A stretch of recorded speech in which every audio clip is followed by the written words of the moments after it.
June 4th, Thursday. Still living with coronavirus. Today we hit another record in Dallas County for the most cases. It's speeding up, but there's still plenty of hospital beds. And we just opened up even further, yes, as of I think yesterday or day before yesterday. And the cases are really going up.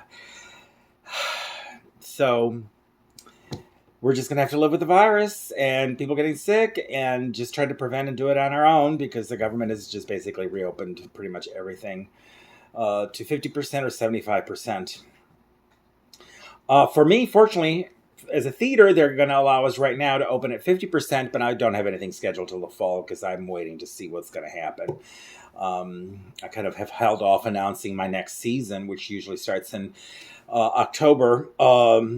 I've got dates booked and I know what shows I would do, but I don't want to announce it to then turn around and retract it as a theater company. If everything goes smoothly and it doesn't get crazy, it'll be nice to be able to do shows again, but I want to make sure my patrons are safe. So, as I say, right now, that's where I stand with the company. Speaking of theater companies and businesses and so on, I find it interesting. The new little phenomena is happening here in the Dallas-Fort Worth area where one person decided to call out theater companies for not expressing support for Black Lives Matter. I think it's a very obvious thing that the support needs to be given. So theater companies should speak out. I've been speaking out on this platform for the last 10 days now about what's been going on. My theater company is known for doing lots of plays by minorities. So one of our biggest hits was a play called Slave Letters, in which it was a chronicle of different letters read out loud and in songs from the slave era of the United States. It was very provocative and in your face. And then we've done other, Michael Oatman, who's a playwright, a very well-known Black playwright. We produced a couple of his world premieres here in Dallas with my theater company. So, and then also Hispanic playwrights, we've done a lot.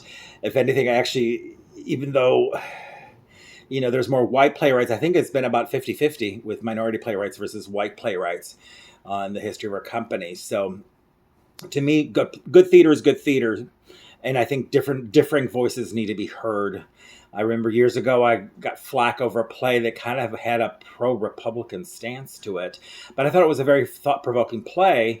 And even though I'm very liberal, it was a very well-written script. And I thought it was very thought-provoking. So I mounted it to the outrage of a lot of people. But I'm always pushing the buttons that way as a theater producer and a playwright, too, myself. I've been called the bad boy of theater here in the North Texas area because I do like to deal with a lot of social issues and topics that make people feel a little uncomfortable. Whether it's LGBT issues, which a lot of my plays are, personal plays that I've written, I'll deal with that. But anyhow, so I kind of cover the panoply of human existence.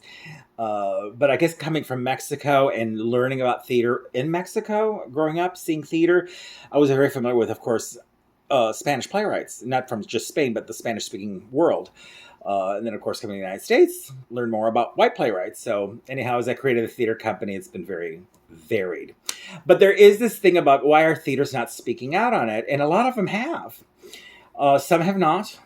But there's one person in particular that's like naming names, calling them out. And, people do need to be it needs to be brought to the attention. But I think what was interesting is the person who's doing this owns a business. And she has not posted anything in her business about Black Lives Matter. So she's on social media criticizing all these businesses for not saying anything about Black Lives Matter, yet her own business has not issued a statement on it.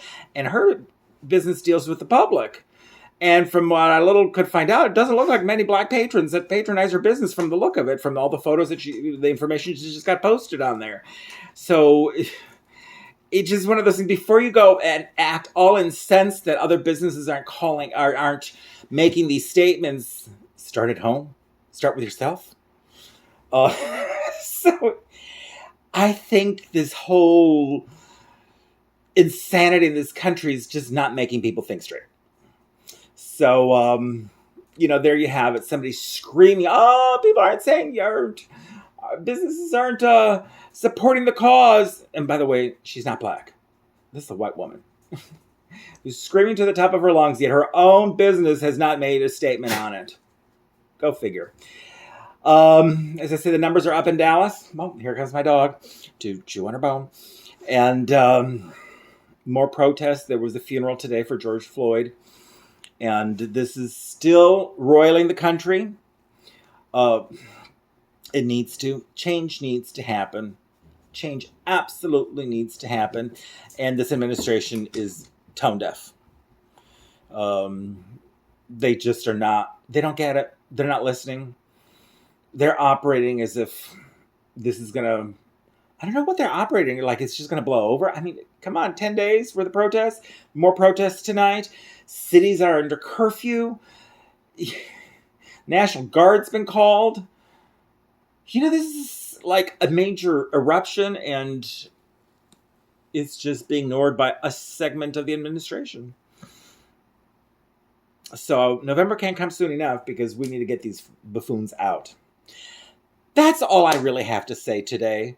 Got to see my mom. That was the one fun, upbeat kind of thing. Got her some fabulous Lebanese food. She forgets how much she likes this restaurant that I've gotten food to go from before. She's like, she was eating. She's like, this is always so good. And I said, we never eat there. We seldom ever went there to eat, but every now and then we'd get food. And it's one of those things like, you love this one restaurant, but you keep forgetting to go to it kind of thing. Do you guys have restaurants like that you just, every time you go there, you go, God, the food's so good here. Why don't we come here more often? And then you just still don't go that often. But anyhow, I was on an assignment. I was going to go by her house, driving past it. And I thought, you know what? It's close to dinner time. Let me pick up some dinner. Called her up and said, have you eaten? She's like, no. And I said, I'll pick up some food. So we had a delicious Lebanese gyro sandwich. And the way they do fried potatoes, oh my God, so good.